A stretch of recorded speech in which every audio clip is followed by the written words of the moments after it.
The twins agreed to be best friends at the end of the last book.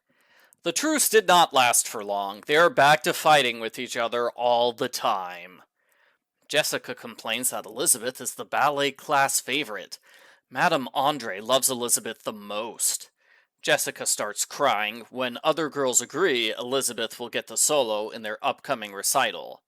I suppose in Jessica's mind, there is no point in doing something if she is not automatically the best. Argofont Book Review, Argofont Book Review. Amy is the worst student. Jessica tries to make herself look better by standing next to Amy during class. It doesn't work. Madame Andre criticizes Amy, skips over Jessica, and compliments Elizabeth. There is an error with the illustrations here. Jessica's next to Amy, who's next to a background character. On the next page, Elizabeth is the one behind Amy. I'm pointing this out because Elizabeth tells Jessica, the teacher will notice you if you're not standing next to Amy. Elizabeth, you were also standing next to Amy. Why are you saying that's a bad idea? The obvious solution to the problem is for Jessica to stand somewhere else in the class. Instead, they decide Jessica will give Amy some dance lessons.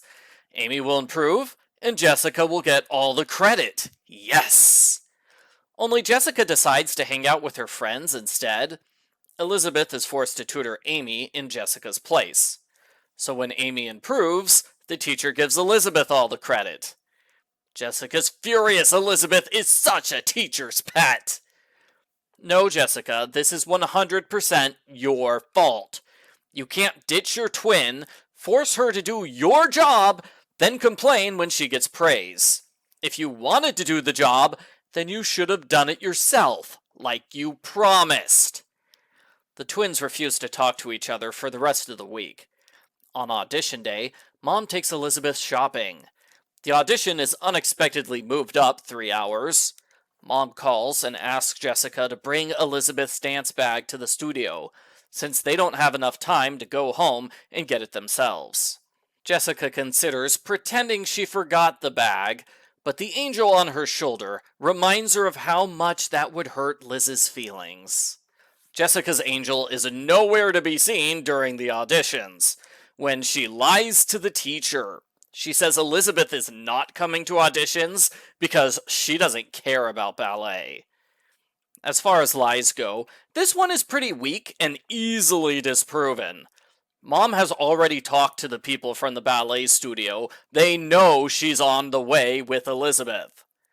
Elizabeth arrives at the audition just in time. Amy tells Elizabeth about Jessica's lie. Elizabeth is confused because Jessica helped her practice her jumps this week. Now I'm confused because that never happened. There is no scene of the twins practicing together. They didn't talk to each other all week long. Continuity! Elizabeth confronts Jessica, who lies again about what happened, before launching into a rant about Elizabeth, she's such a teacher's pet. Mom is tired of the fighting and Jessica's bad attitude. She takes Jessica's phone away for a week. Jessica continues to be mad when Elizabeth gets the lead role in the performance. Mom sits down with Jessica and explains that she should be happy for Elizabeth, instead of bad-mouthing her sister. Jessica ignores Mom and spreads nasty gossip about Elizabeth at school. Jessica is a terrible person.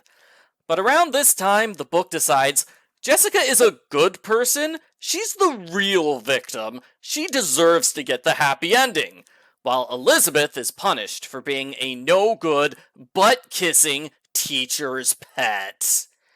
Elizabeth feels bad when Jessica gets ignored in class. Elizabeth struggles with her routine. When Jessica demonstrates the correct moves, Elizabeth realizes Jessica is a great dancer. She deserves to have the solo. Then again, maybe she doesn't. Jessica is extra mad because other girls compliment Elizabeth, and the teacher confused the two of them. Wow, someone was confused by a pair of identical twins in matching outfits. I'm sure that's never happened to them before. Jessica is so mad, she declares she's not going to the recital. She changes her mind when she sees the program. Elizabeth pretends to hurt her foot. Jessica is forced to take her place in the recital.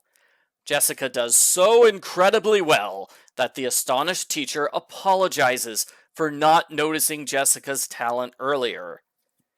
In the preview of the next book, Amy decides to try out for cheerleading.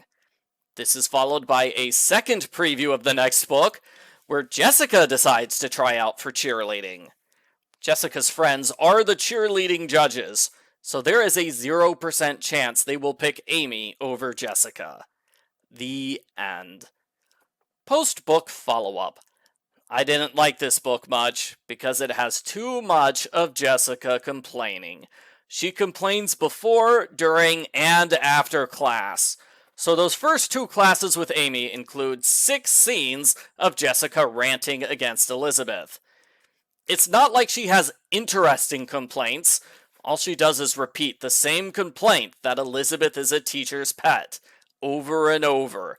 I found it boring and repetitive. Frankly, I find it unrealistic that the teacher can tell the twins apart well enough to favor one over the other.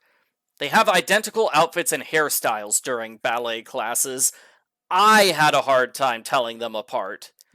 There were a couple of times where the twins were fighting, and I had to stop to figure out which twin is which. You can usually figure it out based on the dialogue, but it would be nice to have a visual cue to differentiate them. There were a couple of times where I felt bad for Jessica, which were immediately followed by her being a jerk for no reason, which ruined all the goodwill that the story built up for her. Here is something weird.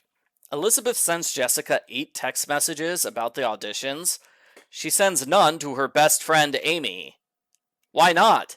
Elizabeth knows Amy is there too.